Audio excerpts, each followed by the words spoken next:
high-level analysis of Gravity's win. Thank you very much, Freak. And I think we all had Bunny Fufu hopping into our hearts that game. Oh, my God. Even Xpecial did. He wrote on Twitter for the first replay as we bring this on up, "Holy moly, Bunny, that's not legal." And I think everybody kind of figured out what the situation was after Bunny was pretty much carrying the game. He carried the game.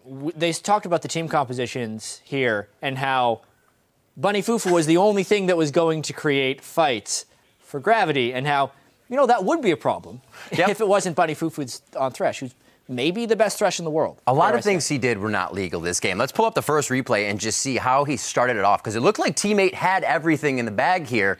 And then even with a few slip-ups, Gravity pulled out nicely. We can roll this one right away, because I just want to highlight again how reliable he is at making very difficult plays. Hook into Lantern, that's the easy part. He then flays the instant Porpoise started his tunnel. He didn't have very much time. Cop makes the lone misplay there by missing the ultimate because he used it before the flash. But at this point, Cop is kind of struggling. Bunny Fufu never panics. He immediately gets the hook.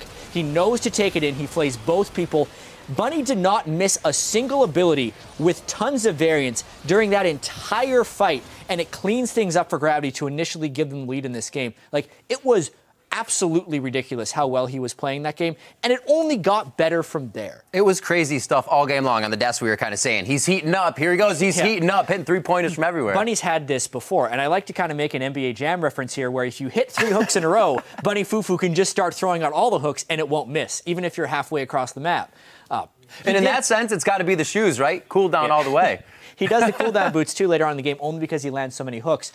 But we have another replay where he hooked after a flash. And I want to slow this down to see if the hook was going to land, regardless of whether the flash was landed or not. So let's just roll this right now at very slow speeds as soon as the hook gets thrown out, because he's lining it up to hit that. But if you notice where he throws it, based on the timing, he needed Slushy to flash that as well. And your mind is just blown at the speed of the decisions that Thresh has made. And we highlight these two Thresh plays, most importantly, only because how impressive it was, but mainly because that's what Gravity needed to do in order to win this game. Exactly. They needed Bunny to come out big. It's going to be very strong for them in the playoffs, as well as having Bunny with that kind of strength coming out. It's good for them to keep climbing with that. Here's the thing.